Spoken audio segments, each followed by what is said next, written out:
या रखरखत्या उन्हात डोळ्याला आणि पोटाला थंडावा द्यायचा असेल ना, तर हा पदार्थ एकदा तुम्ही ट्राय करून नक्की बघा. उन्हाळ्यात शरीराचा दाह कमी करण्यासाठी अगदी साधी सोपी पद्धत आहे. शरीरासाठी अत्यंत गुणकारी, बनवायला सोपी आणि जेवण जरी आपल्याला जात नसेल ना, तरी हा पदार्थ करून प्यायला की आपल्याला अगदी जेवायची सुद्धा गरज नाही.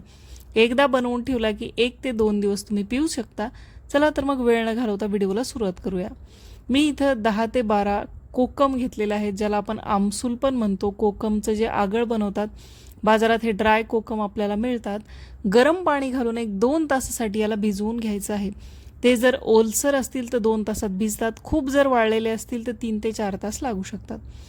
सगळ्या या कोकमचा आपल्याला गर काढून घ्यायचा आहे. या प्रकारे तुम्ही बघू शकता, सगळं आपल्याला याचा गर काढून घ्यायचा आहे. हे वाळलेलं कोकम तुम्हाला किराणा दुकानात इझिली मिळेल, कुठेही डीमार्टमध्ये सुद्धा मिळेल. त्यामुळे हे मिळण्याचं काही टेन्शन नाही आहे. असं नाही की आपल्याला हे घेण्यासाठी कोकणातच जावं लागेल.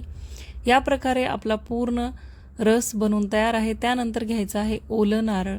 4 जणांसाठी जर तुम्हाला ही सोलकढी बनवायची असेल तर अर्ध नारळ मी घेतलेलं आहे आणि व्हिडिओमध्ये दाखवलं आहे तेवढं 10 ते 12 तुकडे कोकमचे घेतलेले आहेत.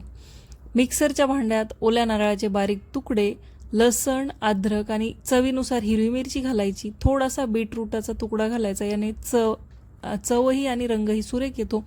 चवीनुसार मीठ, चाट मसाला, भाजलेल्या जिऱ्याची पावडर आणि आपण काढून घेतलेलं कोकमचा जो गर आहे तो घालायचा. 5 ते 6 बर्फाच्या वड्या घालायच्या आणि मिक्सरमध्ये अगदी मऊसूद याची पेस्ट बनवून घ्यायची आहे. तुम्ही हवं तर थंड पाणीसुद्धा घालू शकता. त्यानंतर एक सुती कापड घ्यायचं आहे मलमलचं आणि त्याने याला आपल्याला गाळून घ्यायचं आहे.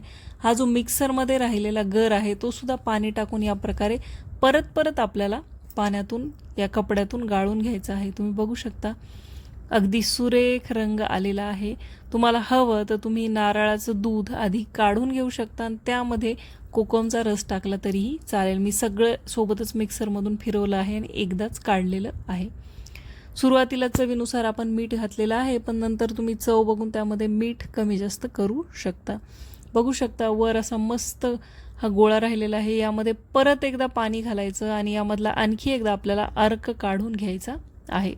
कोकम आंबट असतं त्यामुळे आणि नारळाच्या दुधामध्ये गोडवा असतो, त्यामुळे या चवीचं जे कॉम्बिनेशन आहे ना ते अप्रतिम लागतं. तुम्ही बघू शकता मस्त थंडगार अशी आपली सोलकढी बनवून तयार आहे. अगदी थोडीशी वरून बारीक चिरलेली कोथिंबीर घालायची आणि बर्फाच्या वड्या. मस्त एकदा जर मी बनवून ठेवली ना तर 2 दिवस माझं जेवण याच्यावरच असतं.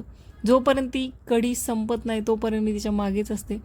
तुम्ही बघू शकता दिसायला सुंदर आणि चवीला त्यापेक्षा अप्रतिम अशी ही सोलकढी बनवून तयार होते. आम्ही मराठवाड्यात राहतो, पण तरीही मी जेव्हा कोकणात गेले होते आणि एकदा सोलकढी पाहिले होते तेव्हापासून कंपल्सरी दर उन्हाळ्यात माझ्याकडे सोलकढी बनते म्हणजे बनते. तुम्ही सुद्धा अजून प्यायली नसेल ना तर एकदा ट्राय करून बघा. आणि व्हिडिओ आवडला असेल तर एक लाईक करा. व्हिडिओ आत्तापर्यंत बघत असाल तर कमेंट करा.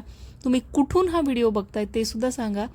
मस्त माझी सोलकढी तयार आहे. मी आता जेवणावर ताव मारते आणि चला भेटते पुढच्या व्हिडिओमध्ये. तोपर्यंत बाय.